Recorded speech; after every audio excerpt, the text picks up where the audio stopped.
Welcome to Jejak Sejarah YouTube channel.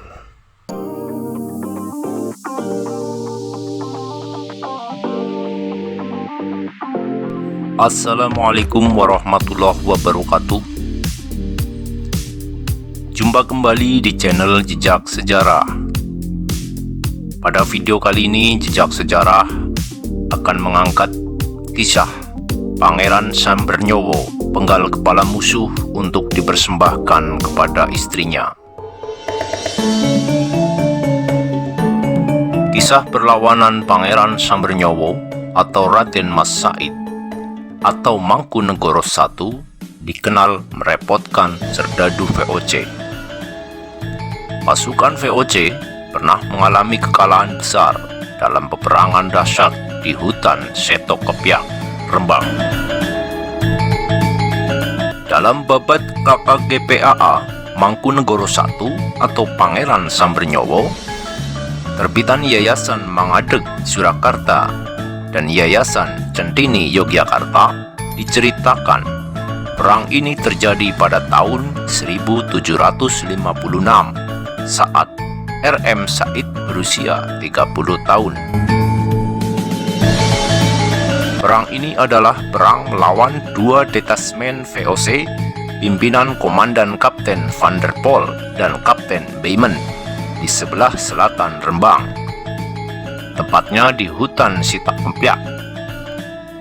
Perang terjadi pada hari Senin Pahing 17 Suro tahun Wawu 1681 J atau 1756 Masehi, yang ditandai dengan Sengkalan Rupa 1, Brahmana 8, Anggoyak 6, Wani 1. Dalam babat lelampahan Durma 43 halaman 319 bahwa yang mengejar pasukan Raden Mas Said adalah pasukan kompeni beserta Patih Mataram Danurjo, Raden Ronggo, tentara mancanegara, pasukan Kasultanan, prajurit Jawa Bugis dan Bali.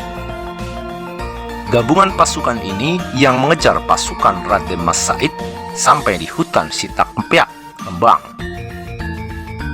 Raden Mas Said harus bertahan sekuat tenaga dari kejaran musuh-musuhnya, dan akhirnya perang pun tak terelakkan. Tentara yang mengepung Raden Mas Said sekitar 1000 pasukan gabungan, 200 orang tentara kompeni, 400 orang pasukan Bugis, sedangkan pasukan Jawa atau Kasultanan tak terhitung jumlahnya. Hal tersebut seperti dinyatakan dalam bait Kalihatus Walandinipun Kewala, dene wong Bugis kawanatus sedoyo, wong Jawa datan winilis, wadya Mataram tinindihan ngajurit.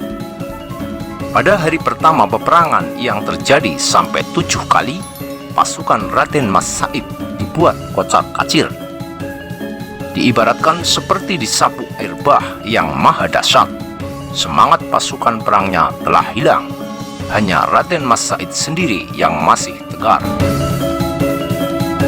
Pada hari berikutnya, Raden Mas Said mampu membangkitkan semangat pasukannya. Ada sebuah kisah tentang perang ini. Di sebuah gubuk di perkampungan kecil di daerah Rembang, Pangeran Sambernyowo singgah untuk istirahat. Kedekatannya dengan rakyat membuat Raden Mas Said tak segan makan bubur jenang katul yang dihidangkan Mbok Rondo, penghuni gubuk.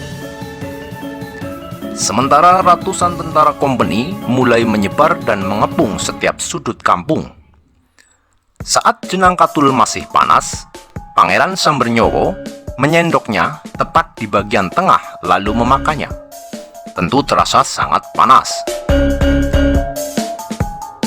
Pangeran kalau makan jenang katul itu jangan langsung di tengah, tapi dari pinggir dulu terus muter. Jadi pas sampai tengah sudah dingin, kata Mbok Rondo. Pangeran Sambernyowo tertegun merenungi perkataan Mbok Rondo. Di luar pondok, tentara kompeni semakin banyak mengepung kampung itu. Pangeran lantas bergegas meninggalkan gubuk. Pangeran Sambernyowo bergerak keluar dari kampung itu. Tentara kompeni dibabatnya dengan arah menyisir melingkar dari tepi seperti yang dianjurkan Mbok Rondo saat melahap bubur jenang katun. Pangeran Sambernyowo mampu membunuh dengan pedangnya komandan pasukan perang Belanda, yaitu Kapten van der Pol. Kepala sang kapten dipenggal dan dengan tangan kirinya diserahkan kepada Garwo Ampil tercinta sebagai pelunasan janjinya. Mbok Ajeng Wiyah atau Matah Ati minta kepada Van der Pol, kepada Pangeran Sambernyowo, apabila dirinya bersungguh-sungguh ingin meminangnya. Dalam perang itu, Pangeran Sambernyowo mampu menewaskan 600 orang musuh, sementara korban di pihaknya hanya 3 orang. Hasil rampasan berupa sejumlah besar misiu, 120 ekor kuda, 140 pedang, 160 karabin, 130 pistol, dan perlengkapan militer lain dihibahkan kepada prajuritnya. Lokasi alas Seto Kepyak adalah hutan yang letaknya sebelah barat selatan Rembang. Dalam buku Restrukturasi Budaya Jawa, Perspektif KGPAA MN1, karya Zainuddin Fanani, bahwa lokasi alas Seto Kepyak sudah dibelah jalan antara Kabupaten Purwodadi ke arah Kabupaten Blora, antara desa Pangkrengan dan desa Grogolan. Di sebelah selatannya ada desa Drono. Alasnya tidak begitu besar dan sekarang sudah gundul. Dulu berupa hutan jati bercampur randu alas. Pohonnya tinggi, banyak babi hutannya dan binatang buas lainnya. Demikian kisah dari Pangeran Sambernyowo melawan pasukan VOC. Apabila kalian menyukai video ini, silahkan untuk di-like. Dan bagi yang belum subscribe, silahkan untuk di-subscribe. Serta jangan lupa untuk nyalakan tombol lonceng notifikasi agar tidak ketinggalan video-video selanjutnya dari channel Jejak Sejarah. Terima kasih. Wassalamualaikum warahmatullahi wabarakatuh.